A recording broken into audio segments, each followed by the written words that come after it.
আসসালামু আলাইকুম প্রিয় বন্ধুরা, আমাদের আজকের এই ভিডিওটি হচ্ছে মধ্যমজিৎতলি বাইতুল আমান জামে মসজিদকে নিয়ে। আসলে এটি আমাদের সমাজের মসজিদ। আর এই মসজিদে একটি রিলস ভিডিও আমি ফেসবুকে আপলোড করার পর অনেকেই কমেন্ট করছে, ভাইয়া আপনাদের পুরো মসজিদটা একটু ভিডিও করে দেখান। আর আমি এখন আসছি মসজিদের সামনে। তো এদিকটা হচ্ছে নবেল রাস্তার মাথা থেকে আসা যে রাস্তাটি, পাকা রাস্তা ওটি। আর এই রাস্তার পশ্চিম পাশে আমাদের মসজিদটি। এটি ৩ নং জিত্তলি ইউনিয়নের ৫ নম্বর ওয়ার্ড মধ্যমজিৎতলি গ্রামের মধ্যমজিৎতলিতে অবস্থিত, রফিক মিয়ার দোকানের পাশে। তো আসলে আমাদের মসজিদটি অনেক আগে স্থাপিত হয়েছে, তবে এটা পুনর্নির্মাণ হয়েছে ২০১১ সালে। আবার এই যে দেখেন, এই নিচতলা পরিপূর্ণ টাইলস করা এবং ভিতরে পরিবেশ আমি আপনাদেরকে একটু পরে দেখানোর চেষ্টা করব।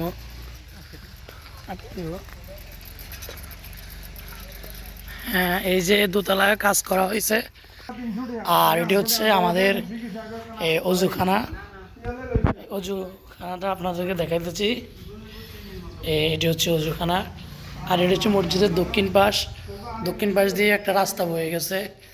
অনেক সুন্দর নিরিবিলি একটা পরিবেশ। এই যে দেখছেন, এই হচ্ছে দক্ষিণ পাশ।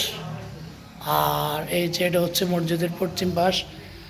আমি আপনাদেরকে যদি যেহেতু যিনি আমাকে এই ভিডিওটি বানানোর জন্য বলেছেন, উনি আমাদের মসজিদের পরিবেশটা, বাহিরের পরিবেশটা দেখার জন্য অনুরোধ করছে।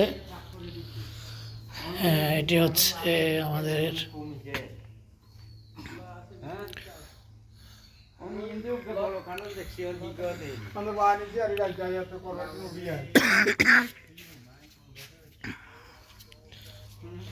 এই যে আমি ভিতরের এক কর্নার থেকে দেখাতেছি, এটা দক্ষিণ পাশ। এখান থেকে আপনাদেরকে দেখাতেছি। হ্যাঁ, দেখেন ভিতরে অনেক সুন্দর টাইলস করা। এই যে উত্তর দক্ষিণে অনেক বড় বড় জানালা রাখা হয়েছে, যে জানালাগুলো দিয়ে যেন বাতাস চলাচল করতে পারে। এজন্য এটা হচ্ছে মসজিদের মিম্বার। এই যে এটা হচ্ছে মিম্বার। এই ভিতরে অনেকগুলো সারি আছে জমাতবদ্ধভাবে নামাজ পড়ার জন্য।